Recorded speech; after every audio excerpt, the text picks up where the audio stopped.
मित्रांनो, आज आपण एका खूप महत्त्वाच्या विषयावरती चर्चा करणार आहोत. सगळीकडे चर्चेत असलेला विषय म्हणजेच बिनविरोध निवडणुका. तुम्हाला बिनविरोध निवडणुका लोकशाहीचा खून वाटत नाही का? महाराष्ट्रात 67+ नगरसेवक बिनविरोध निवडून येतात. तुमच्या मतदानाचा हक्क लुटला जातो. राज ठाकरे म्हणतात की ही झुंडशाही आहे, तर फडणवीस म्हणतात की हा जनतेचा कौल आहे.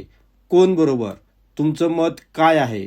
महाराष्ट्र नवनिर्माण सेनेचे नेते राज ठाकरे आणि उद्धव ठाकरे यांनी बिनविरोध निवडणुकांना कडाडून विरोध केला आहे, तर भाजपचे प्रदेशाध्यक्ष चंद्रशेखर बावनकुळे यांनी त्याला सडेतोड प्रत्युत्तर दिले आहे.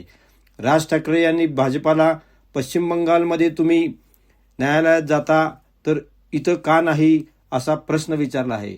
सत्तेच्या दुरुपयोगावर हल्लाबोल केला आहे, तर उद्धव ठाकरेंनी दमदाटी आणि पैशाच्या जोरावर झालेल्या निवडणुका रद्द करून पुन्हा घ्या म्हणत ही झुंडशाही असल्याचे म्हटले आहे. भाजपा पश्चिम बंगालमध्ये सुप्रीम कोर्टात गेले आहे. आता महाराष्ट्रात बिनविरोध करता का? अशी स्पष्ट भूमिका तुमची सांगा, असे राज ठाकरेंनी आपल्या भाषणात म्हटले आहे. सत्ता अमर नाही, चुकीच्या पावलांचा दुप्पट फटका पडेल, लोकशाही धोक्यात येईल, असेही आपले मत मांडले आहे. महाराष्ट्राला यूपी बिहारसारखे करू नका, अन्यथा भविष्यासाठी हे खूप घातक आहे, असे आपल्या भाषणात राज ठाकरे यांनी सांगितले आहे. उद्धव ठाकरे यांनीही आक्रमक मागणी केली आहे. बिनविरोध ही लोकशाहीचा अपमान आहे. दडपशाहीने माघारी घ्यायला लावलेला आहे. झेड मतदारांचा हक्कच तुम्ही लुटून घेतला आहे, अशी टीका उद्धव ठाकरे यांनी केली आहे. बिनविरोध झालेल्या ठिकाणी प्रक्रिया रद्द करा व पुन्हा निवडणुका घ्या, अशीही मागणी केली आहे. यावर चंद्रशेखर बावनकुळे यांनी आपल्या रॅलीमध्ये विरोधकांना टोला लावला आहे. मनसे न्यायालयात जाऊ दे, जनतेच्या न्यायालयाने आम्हाला निवडून दिले आहे. पराभव डोळ्यासमोर दिसल्यानेच हे वेगवेगळे कारण शोधत आहेत. अपक्ष आणि मुस्लिम उमेदवार बिनविरोध झाले तर का बोलत नाहीत?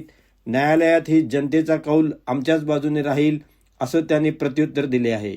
या रणकंदनाने बिनविरोध मुद्दा तापला असून बॉम्बे हायकोर्टात PIL सुरू आहे. मित्रांनो, लोकशाही ही शासन व्यवस्था आहे, ज्यात लोकांचा राज्यकारभारात थेट किंवा प्रतिनिधीद्वारे सहभाग असतो.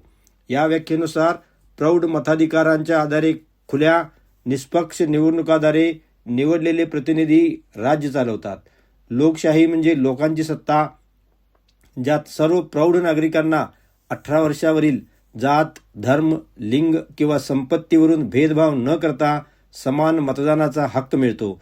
मूलभूत तत्वे म्हणजे बहुमताचे शासन, अल्पमताचे अधिकार संरक्षण आणि नागरी स्वातंत्र्य, स्वतंत्र न्यायव्यवस्था आणि नियतकालिक निवडणुका होय. लोकशाहीचे मुख्य घटक सार्वत्रिक प्रौढ मताधिकार, खुल्या निवडणुका आणि नागरी हक्क आहे. बिनविरोध निवडणुका या सगळ्यांनाच डावलून केल्या जातात. लोकशाहीवरती त्याचा खूप मोठा परिणाम होऊ शकतो. लोकशाहीसाठी हे धोकादायक ठरू शकतं, कारण निवडणुकामध्ये मतदारांना मतदानाचा हक्कच मिळत नाही, ज्यामुळे स्पर्धा आणि जबाबदारीची कमतरता निर्माण होते.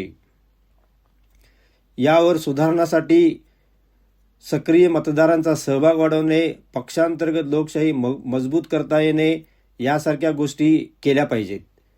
भारतातील बिनविरोध निवडणुका ही लोकशाहीचे खच्चीकरण करणारे आहे, ज्यात धनदांडग्यांचा पैशाचा खेळ आणि सत्तेचा दबाव यामुळे मतदारांचा हक्कच लुटला जातो. महाराष्ट्रात आत्ताच्या स्थितीत 67+ उमेदवार बिनविरोध निवडून आले आहेत. या बिनविरोध खेळाने मतदारांना डावलं जातं, विरोधकांना धमक्या देऊन माघार घ्यायला भाग पाडलं जातं, तरी ही मतदानाच्या हक्काचा खूनच आहे. पंतप्रधान मोदी किंवा अमित शहा सारखे दिग्गज नेते बिनविरोध का होत नाहीत? कारण खरे नेते हे स्पर्धेतून येतात. इथे नोटाचा अधिकार असूनही मतदानाचा अधिकार नाकारला जातोय. मित्रांनो, तुम्हाला बिनविरोध निवडणुका लोकशाहीचा खून वाटत नाहीत का? 67पेक्षा जास्त नगरसेवक बिनविरोध आले, तुमच्या मतदानाचा हक्क लुटला गेला नाही का? याचं उत्तर तुम्ही कमेंटमध्ये नक्की सांगा.